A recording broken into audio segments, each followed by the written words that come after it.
Bonjour, bienvenue à Nice. Mon nom est Bruno Lalonde et nous sommes le 9 mai 2023. Et cette fois-ci, ma batterie est vraiment faire une si longue vidéo étant donné que ce matin, 9 heures heure de Nice, 3 heures du matin heure de Montréal, j'ai poursuivi cette lecture majeure, fondamentale de Dysphoria Mundi de Paul Béatrice Preciado. Et j'ai dit comment ce livre était extrêmement important. Et j'ai même affirmé qu'il pouvait être considéré comme le penseur emblématique du wokisme. Et j'ai dit également comment cette guerre culturelle, où l'adversaire est nommé, à savoir le wokisme, qui était une guerre de tous les instants, une guerre permanente où le moindre coup, la moindre intervention, la moindre manifestation des opposants au statu quo rendu impossible par la triple crise du COVID, guerre en Ukraine et enfin arrivée de l'intelligence artificielle. Alors j'ai l'impression que sous en fait, ce prétexte de guerre au wokisme, en fait, c'est une guerre au changement. Et c'est une manière de disqualifier toutes les tentatives des gauches plurielles pour essayer de créer quelque chose d'autre dans un univers où, où le genre humain est tout simplement menacé. Chacun le sait d'ailleurs. Et chacun a même peut-être l'intuition de comprendre ce qui a été les consolations de la consommation. Sont peut-être, ces consolations-là seront peut-être peut-être sur le point, d'une certaine manière, peut-être pas de prendre fin, mais assurément, d'être mis à mal. Car en tout cas, de ce que je peux observer en France, le discours que j'entends un peu partout, c'est que le pouvoir d'achat des uns et des autres est vraiment, en difficulté. Et j'entends aussi des retraités qui se préparent à s'expatrier dans des régions européennes ou asiatiques où le pouvoir d'achat sera, conservé. Alors c'est l'exil pour le pouvoir d'achat. Ce n'est pas l'exil pour un monde meilleur, ce n'est pas l'exil pour refaire sa vie, c'est l'exil pour pouvoir en avoir pour son argent. Et en avoir pour son argent semble être dans tous les esprits. Ce qui est peut-être une preuve que nous sommes vraiment dans le capitalisme terminal. Aussi, avant que la vidéo s'arrête abruptement, mais pour les quelques personnes qui ont l'habitude de m'écouter, parfois, avec votre libraire iconoclaste, les choses se passent de manière un peu étrange. Alors, je vous disais qu'en début de chaque chapitre, il reprenait sans arrêt cette formule qui pouvait en fait s'apparenter à une sorte de mantra. Et c'est un mantra discursif visant à nous faire entrer dans la tête une réalité qu'on ne voit plus, tant nous sommes dominés par cette loi des contraires. Quand en réalité, peut-être les contraires ne sont pas si tranchés, ne sont pas si campés. Peut-être qu'il y a des allers-retours, peut-être c'est fluidique, il y a peut-être même des rhizomes entre eux. Il y a peut-être des devenirs autres dans dans toutes ces oppositions, en tout cas apparentes. Et, et c'est assez habile. Mais il y a une autre chose aussi qui fait qu'il est très habile. C'est que certains de ces chapitres se terminent également par une sorte de prière, une sorte de litanie. Et j'ai cette impression que Preciado veut substituer aux rites anciens des nouveaux rites. Alors, je vous donne un exemple. Je vais vous donner un exemple qu'on se comprenne bien.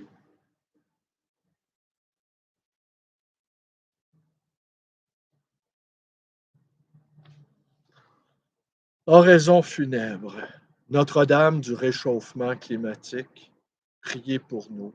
Notre-Dame de l'effet de serre, priez pour nous.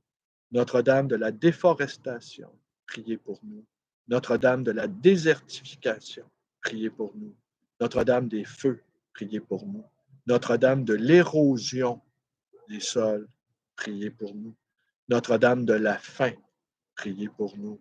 Notre-Dame de l'industrie métallurgique, priez pour nous. Notre-Dame de l'industrie de l'armement, priez pour nous. Notre-Dame de l'industrie automobile, priez pour nous. Notre-Dame de l'énergie fossile, priez pour nous. Notre-Dame du charbon, priez pour nous. Notre-Dame du pétrole, priez pour nous. Notre-Dame du kérosène, priez pour nous. Notre-Dame du gaz naturel, priez pour nous. Notre-Dame du cracking, priez pour nous. Notre-Dame du fracking, priez pour nous. Notre-Dame de la fusion de l'uranium-235, priez pour nous. Notre-Dame de l'industrie nucléaire, priez pour nous. Notre-Dame de Fukushima, priez pour nous. Notre-Dame de Tchernobyl, priez pour nous. Notre-Dame de l'industrie chimique, priez pour nous. Notre-Dame des fertilisants, priez pour nous. Notre-Dame du CO2, priez pour nous. Notre-Dame du méthane, priez pour nous. Notre-Dame de la putréfaction. Ça continue, ça continue, ça continue. On comprend bien que cette litanie,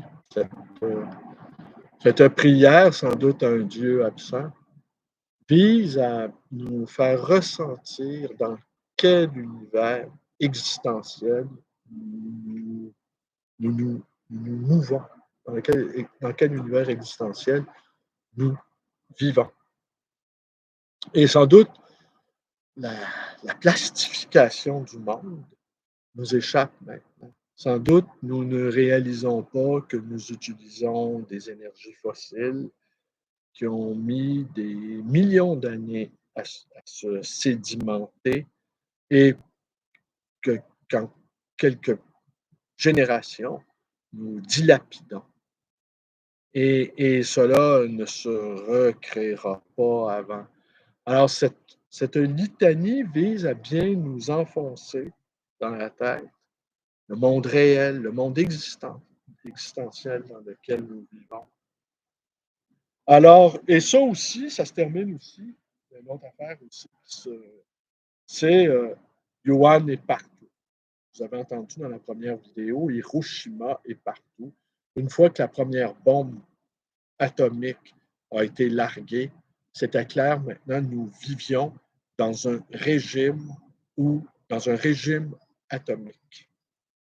Alors, je vais vous lire, oui, avant de vous lire un petit passage, j'ai commencé à établir un lexique de termes utilisés par Preciado et certains de ces termes sont une création de son esprit, lui qui se dit un bricoleur de concepts, ainsi que pouvait le dire Deleuze, qui disait que la philosophie, ça consistait à fabriquer des concepts. Alors, quelques-uns des termes, j'en ai retenu quelques-uns parce que je termine presque cette première lecture, je reprends dès le début, et là, je vais vraiment vous établir un lexique et je vais essayer de vous offrir un compte-rendu moins éclaté, moins protéiforme que la troisième vidéo que je consacre à cet ouvrage, qui est, je l'ai dit, je le répète, l'un des livres les plus importants que j'ai lus dans les 10 dernières années. Il y avait Vie et destin de Vassili Grossman, il y avait Les deux étendards de Rebattet, chose étonnante, et il y avait la vie sur Terre de Baudouin de Bautina, qui m'avait laissé une très, très, très... très, très forte impression. Alors que certains des termes utilisés par Preciado, j'en livre quelques-uns. L'extraction fossile, il y a une longue réflexion sur l'extraction. Comment, comment on a usé de violence afin d'aller chercher tout ce qu'il y a de minéraux, d'énergie fossilisée, de, de, de minéraux rares, et comment, au fond, cette violence qui est faite à la Terre pourrait être un, un symbole de toutes les violences qui sont faites aux êtres humains. On parle d'héroïne électronique. Là, l'héroïne électronique, c'est le junkie. La pharmacopornographie pétro-sexo-raciale, le capitalisme tardif, le corona-divorce, le supraliminal, ici c'est emprunté à Gunther Anders, qui dit cette capacité cette capacité que nous avons à être capable d'envisager et même de faire, de sauver une vie, quelques vies, peut-être même plusieurs vies. Mais cette incapacité que nous sommes à sauver des populations entières, voire la planète.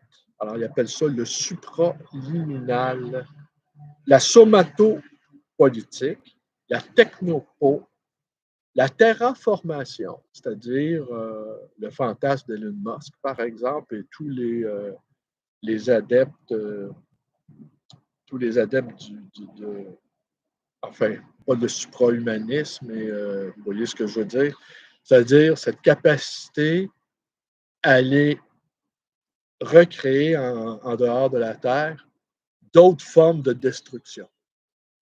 Le télécorps, le sujet cybersensoriel. Alors, j'en ai relevé que quelques-uns. Je vais reprendre l'exercice au thème de ma deuxième lecture et je tenterai de vous offrir des définitions plus strictes lorsqu'elles sont le fait du bricolage conceptuel de Preciado. Je vais vous lire un tout petit passage ici, peut-être deux. Si nous avions besoin de culture, c'est parce que les productions culturelles, les livres, les œuvres d'art, les pièces de théâtre et de danse, les films, ne sont pas des objets de consommation. Il s'agit de relations sociales encapsulées dans des codes linguistiques, performatifs ou audiovisuels. Pendant cette période de confinement, nous nourrissons de l'énergie collective que ces œuvres contiennent. Nous entrons en relation avec les œuvres d'art comme nous le ferions avec d'autres êtres vivants, animaux, plantes ou humains, ou avec le soleil. La consommation des objets est presque entièrement dispensable, au-delà de la consommation d'énergie nécessaire au maintien de la vie. Nous vivons de l'énergie relationnelle. Nous devons nous opposer au capitalisme, au patriarcat et à la colonialité en tant que forme de production, de consommation et de destruction de la vie. Si nous ne sommes pas capables de tirer cette leçon de ce qui se passe, nous ne survivrons pas. Ici, je vais vous faire une toute petite parenthèse pour conclure cette vidéo. Il y a l'année dernière, la parade de gays qui a lieu à la fin de l'été à Montréal a été annulée faute de bénévoles. En tout cas, c'est la raison qui a été avancée. Et je vous dirais que le bénévolat concret en tant que tel est devenu extrêmement difficile. Le bénévolat virtuel, la capacité de s'engager virtuellement par le biais de pétitions électroniques ou de manifestations youtubesques même, ne sont que des ersatz, des simulacres d'implication politique. Or, l'engagement existentiel, lui, est difficile parce que nous sommes confrontés, nous sommes en relation avec d'autres militants, d'autres amis militants. Et, et il y a des chocs de sensibilité, il y a parfois de mauvais agencements qui se font. Alors ça a été la première raison. Ils ont découvert la veille de l'événement ou à quelques heures de l'événement, les organisateurs ont découvert qu'il n'y avait, qu'il n'y avait plus assez de bénévoles pour assurer le bon fonctionnement de cette parade gay. Or, ce que j'ai appris, et si on regarde l'affiche qui était proposée, la, la, l'affiche, on y voyait, entre autres, une personne racisée, pour employer le terme entendu, disons, qui levait le poing comme le faisaient les Black Panthers à la fin des années 60.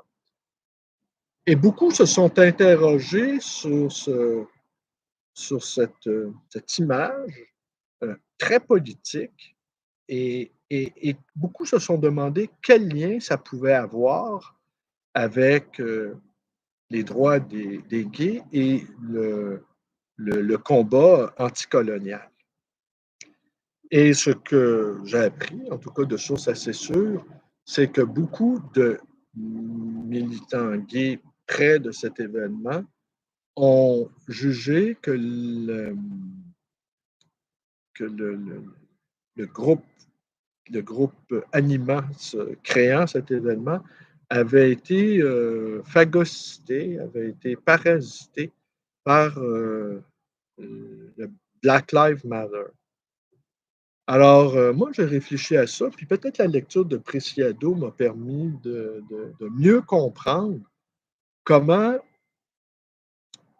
comment au fond, Black Lives Matter avait d'une certaine manière, s'était agglutiné ou enfin s'était joint à cette manifestation pour la reconnaissance des droits gays. Comment une telle chose a pu se produire? Évidemment, il y a le, le, le fait que les groupes minorisés, minoritaires, se fédèrent les uns les autres pour se donner une force de frappe et pour se donner une capacité d'intervention plus grande dans l'espace public. Et j'émettrais une autre hypothèse, c'est qu'à l'intérieur de certains groupes dits racisés, il y a beaucoup, beaucoup d'homophobie et j'aurais même envie de dire un reste de patriarcat colonial intégré. C'est-à-dire qu'à l'intérieur de certaines communautés, les droits des gays sont battus en brèche et que ce combat cette fédération, j'aurais envie de dire, entre Black Lives Matter et les droits des gays, ça pourrait être d'une certaine manière une manière de lutter en faveur des droits des gays à l'intérieur de ces communautés dites racisées qui sont bien souvent et qui ont intériorisé, qui ont introjecté à la fois le racisme colonial et à la fois l'homophobie, vue comme, euh, vue comme se répondant l'un à l'autre. Et j'émets cette très humble hypothèse. Alors, bref, pour ceux qui en ont marre, en tout cas, je vais revenir, c'est sûr que je vais revenir sur ce livre important. Je vais d'abord le finir. Je voulais un petit passage. Ah, tenez, je voulais un petit passage. Un tout petit.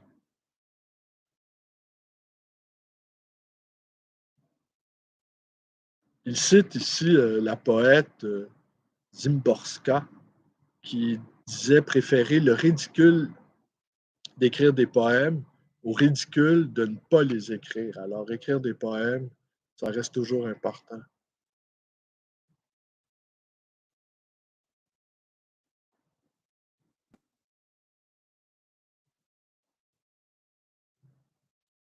Ici, il dit qu'il est, qu'il est un ex. Alors là, il nous offre toutes les déclinaisons de ce qu'il était avant. Alors, ex-femme, mais pas dans le sens le plus courant du terme, ex-copine, ex-partenaire, mais dans un sens beaucoup plus inhabituel. Ex-femme, comme on pourrait dire de quelqu'un qui, pour des raisons et des circonstances trop souvent réduites à la psychopathologie, aurait cessé d'être une femme juridiquement et politiquement. Je suis donc ex-lesbien, ex-homosexuel, mais non moins ex-hétérosexuel, comme je l'avais toujours été depuis mon enfance, et cela ne va pas changer maintenant, quel que soit mon sexe, mon genre ou ma sexualité extra-conjugale, non parce que j'ai des relations hors mariage, mais parce que le mariage lui-même est resté pour moi totalement hors du domaine du politiquement désirable. Je suis un ex-amant et dans certains autres cas, un ex-ami ou une ex-connaissance, comme on peut le dire de quelqu'un qu'on a fréquenté dans un temps si lointain qu'il semble irrécupérable, voire appartenant à une autre vie. Je suis un ex-combattant de toutes les luttes du 20e siècle, ex-humaniste, ex-féministe, ex-LGBTquiste, ex-identitariste, pas simplement dépouillé de son identité, mais exfolié, exhumé, ex-humain, irrémédiablement excédé, exclamatif, exaspéré. Je suis également excommunié de mon plein gré et par décision écuménique de la religion catholique dans laquelle j'ai été éduqué, ou plutôt violenté, et que j'abhorre. Dans ma jeunesse, je suis passé du statut d'ancien étudiant à celui de professeur, peut-être trop tôt, jusqu'à ce que je réalise que pour m'émanciper véritablement du statut d'étudiant, je devais également cesser de prétendre enseigner, car le professeur n'est rien d'autre qu'un élève opulent qui déguise son statut d'apprenti sous le couvert de l'autorité institutionnelle, ex-examiné et ex-examinateur. Je suis maintenant ex-professeur, ex-commissaire, ex-art, ex-directeur, ex-projet d'ex-institution et d'ex-musée, ex-historien et ex-collectionneur d'offrandes votives extrans, extraordinaires. Lorsque j'ai participé à un concours, il y a des années, pour effectuer des tâches que j'aurais pu réussir avec la facilité d'un colibri extrayant le nectar d'une étroite tulipe, un membre du jury a dit pour me disqualifier que j'étais exubérant. Et c'était le cas. Expansif, excessif, transformant l'intériorité en extériorité. Extrême plutôt qu'extrémiste, excédé, expolié d'une histoire sans nom. Je suis aussi un exégète des textes perdus et des photographies brûlées. Expressionniste j'étais, mais maintenant je préfère être extatique plutôt que statique. Parfois, je suis épuisé par ma propre position excentrique, extraterrestre. C'est ce que ma mère avait dit quand elle m'avait vu jouer avec des fils et des boutons de couleur pour reconstituer les orbites des planètes et les formes des constellations de la Voie lactée sur la table de la cuisine. Cet enfant, avait dit ma mère, est un extraterrestre. Ce pronostic enfantin se confirma par la suite. Mon existence fut d'abord extra-utérine et puis extraterritoriale, ayant renié mon ex-père et mon ex-patrie et ayant vécu dans de nombreuses villes et demandé de nombreux permis de séjour, je suis un étranger professionnel, un polyglotte, ou plutôt locuteur de plusieurs langues.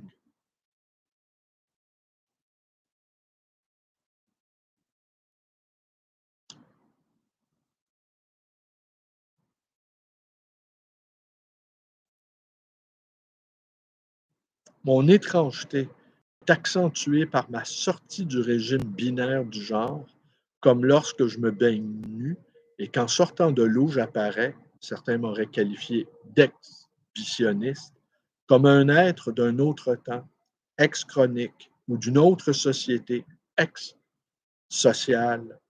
Mon corps, intermédiaire entre un corps ex-anatomiquement normal et un ex-corps non encore nommé, est une architecture parlante, un ex manifeste pour une épistémologie non binaire, ex-futur, excité, exculpé de toute dysphorie, ex-normatif et ex-dysphorique à la fois, exceptionnel, va savoir, extatique, ex-tout, c'est ma condition, ex-tout. Nouveau venu dans l'ex-monde chaque jour, ou plutôt près chaque jour, à tout abandonner.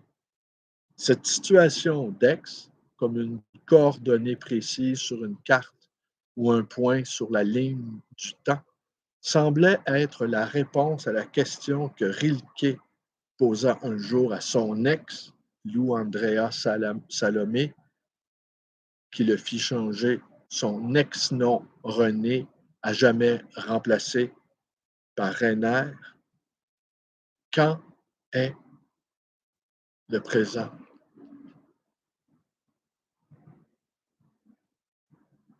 Alors, je ne crois pas malheureusement vous avoir donné toute l'étendue de ce livre. Je vais essayer en tout cas, je vais revenir, je vais le terminer, je reprends la lecture. Il est possible que je ne vous en parle plus à Nice, de Nice, puis peut-être que oui aussi. Je sais que samedi, cependant, je vais essayer de voir si l'un ou l'autre de mes bidules fonctionne. Il y a un marché du livre qui se tiendra le samedi 13 mai sur la place Garibaldi. Alors, peut-être que je vais vous proposer un petit. En fait, je devrais être capable au moins, même, en tout cas, prendre des photos, en fait, créer quelque chose. J'ai aujourd'hui. Ah, j'aurais dû vous montrer ça. Bon, je vous le montrerai demain peut-être. J'ai acheté un livre Faulkner à l'université. Faulkner a donné une série de conférences à l'université. Et le livre est autographié par le traducteur. Et j'ai acheté ce livre dans l'une des plus importantes librairies d'occasion de Nice. Et honnêtement, je ne la nommerai pas, mais c'est une véritable catastrophe. Des milliers, des milliers, des milliers de livres. Et je vous dirais à vue d'œil que au moins 80% des livres devraient être désherbés, version française, ou élagués, version québécoise. Ça faisait longtemps, et certains d'entre eux à des prix prohibitifs, des prix vraiment. Et on sentait plusieurs fois, chacun des voyages que je fais à Nice, j'y retourne, et à chaque fois, ça me semble plus mauvais qu'à ma visite précédente. Alors, je me dis, il y a des, il y a des libraires qui n'ont pas compris que nous sommes entrés véritablement dans un temps de mutation. On ne peut pas proposer à la vente des, des- des- des textes qui ne parlent pas à la génération qui étudie en ce moment, qui réfléchit, qui étudie. Paul Béatrice Preciado, lui, il parle. Mais dans cette guerre culturelle de tous les instants et dont les woke n'ont pas l'avantage, ça, il faut quand même le dire, ils n'ont pas du tout l'avantage. Même le contraire, parce que c'est un combat de tous les instants. Et ce qu'il faut comprendre, c'est ce sont les forcenés du statu quo qui leur est nécessairement avantageux, qui maintiennent le rythme de la guerre. Et je n'ai même pas cherché à savoir dans cette librairie si justement il y avait des ouvrages de Preciado. J'étais convaincu, cette librairie-là, peut-être qu'elle a déjà été bonne, mais Peut-être en 95, il était au goût du jour. Mais 30 ans plus tard, force est d'admettre qu'il faudrait une révolution à l'intérieur de cette librairie. Une véritable révolution, changer tous les livres qu'il y a à l'intérieur. Et je n'arrive même pas à comprendre qu'en plein cœur de Nice, on puisse s'occuper un tel espace. C'est très étrange pour un petit commerçant comme moi de voir, de voir des commerces dans mon domaine appartenir au monde entier. C'est très étrange. C'est comme si je m'étais promené dans. C'est comme si j'étais rentré dans une librairie en 1994, cette année. Voilà. Qu'est-ce qui se passait en 1994? Je ne m'en souviens plus, mais disons, ça ressemblait à ça. Un voyage dans le temps. Et en plus, certains libraires étaient à des prix qui défient toute raison. Alors bref.